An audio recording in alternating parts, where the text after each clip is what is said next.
Dame i gospodo, dobrodošli u Minhen. Molimo ostanite vezani i ne otvarite pretince za prtljagu do gašenja znaka obaveznog vezivanja.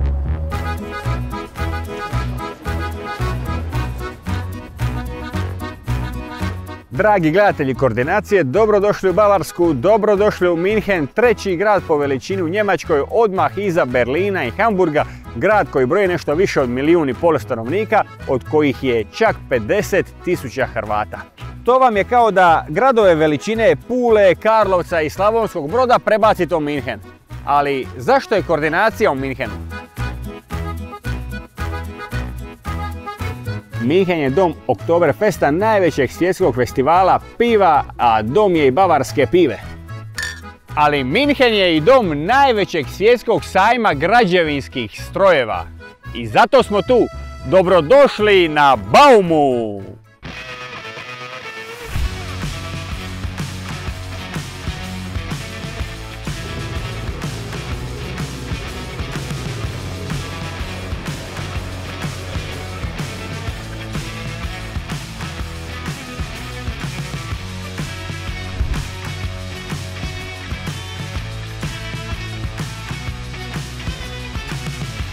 Bauma je najveći svjetski sajam građevinskih strojeva, opreme i vozila te rudarskih strojeva. Rijeke ljudi pristižu na ovaj sajam i ja imam dojam da se ovi strojevi dijele, a ne da se prodaju. Meni je iz Splita do aerodroma u Minhenu trebalo 3 sata, a od aerodroma do Baume, do samog sajma 3,5 sata.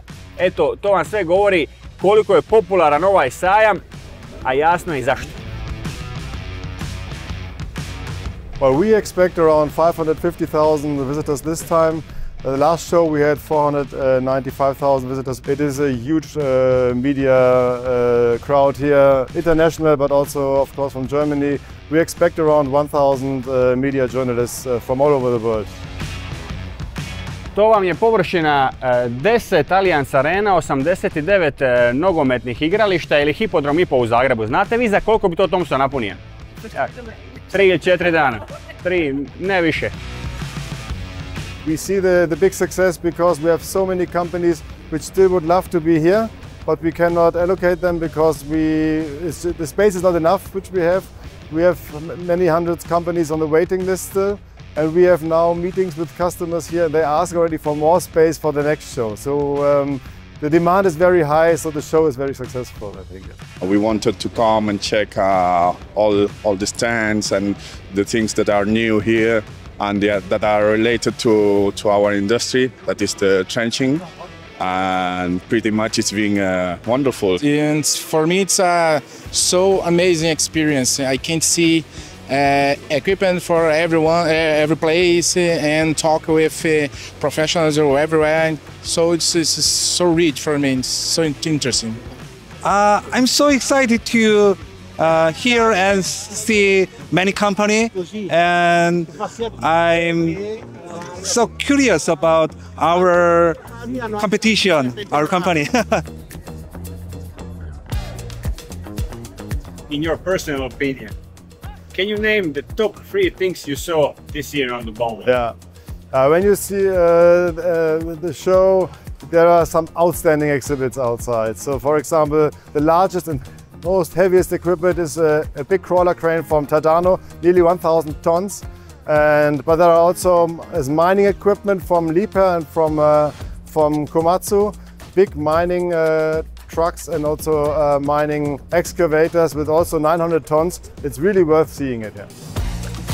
Evo ova ovdje ljepotica je prvi odabir gospodina Davisa, riječ je o kranskoj dizalici. Sad ćete vidjeti što znači kada je jedna dizalica u top formi i kada je na pravoj sportskoj dijeti.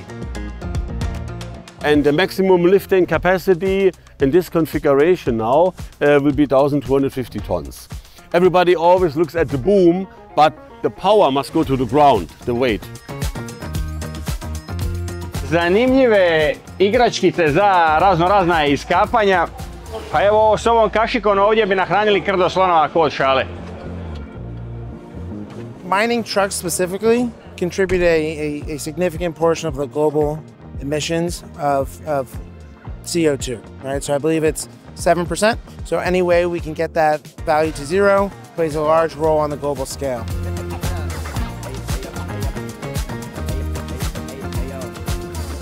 A u top 3 je ušla i ova mrga žuta iza mojih leđa, Komatsu PC7000, bager specijaliziran za rad u ekstremnim uvjetima, jedan od najjačih hidrauličnih bagera na tržištu, radne mase 700 tona, specijaliziran za rudarske iskope.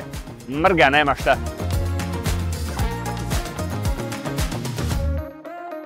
Digitalizacija i održivost glavne su teme ovogodišnjeg sajma Bauma. Obilazeći izlagače na sajmu možete saznati sve o klimatskoj neutralnosti, konceptima alternativnog pogona, umreženoj i održivoj gradnji te izazovima u rudarstvu.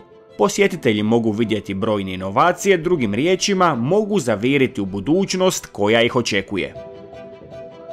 Ovdje je za mene u pitanju jedinstveni proizvod na tržištu, u pitanju bager na točkovima baziran na hidrogenu, u pitanju je bager koji ima autonomiju 12 sati neprekidnog rada i više naravno za uvjete jedinstvene tržišta. Ako meni jedan drugi ne postoji, znači dakle nije u pitanju motor s unutarnjim izgaranjem, već baziran na bazi vode koja se u tanku pod malom pritiskom pretvara mreću energiju. Tako da je to jedinstveni proizvod na tržištu koji trenutno samo Hyundai gura i tehnologija budućnosti.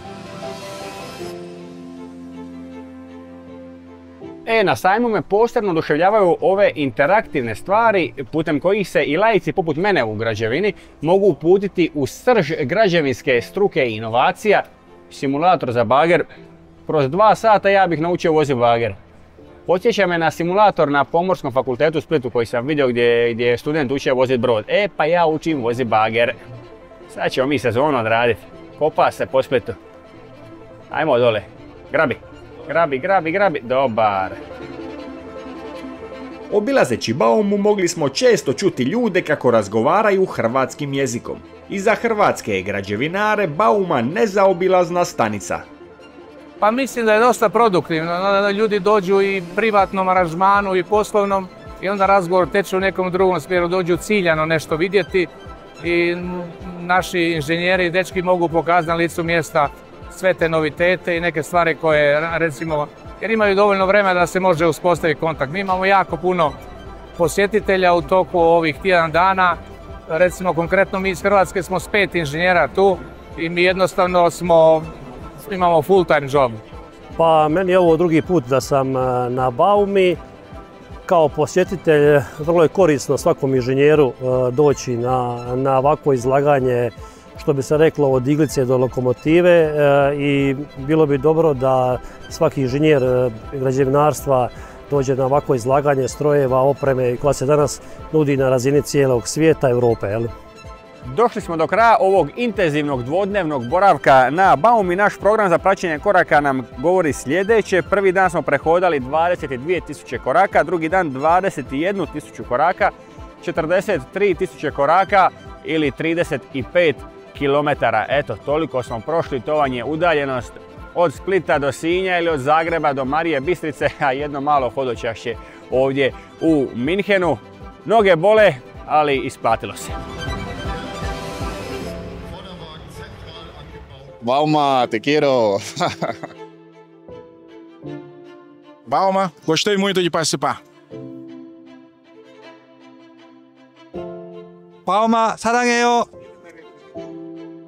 Bauma, jednostavno sajam koji svaki strastveni zaljubljenik u građevinarstvo mora posjetiti.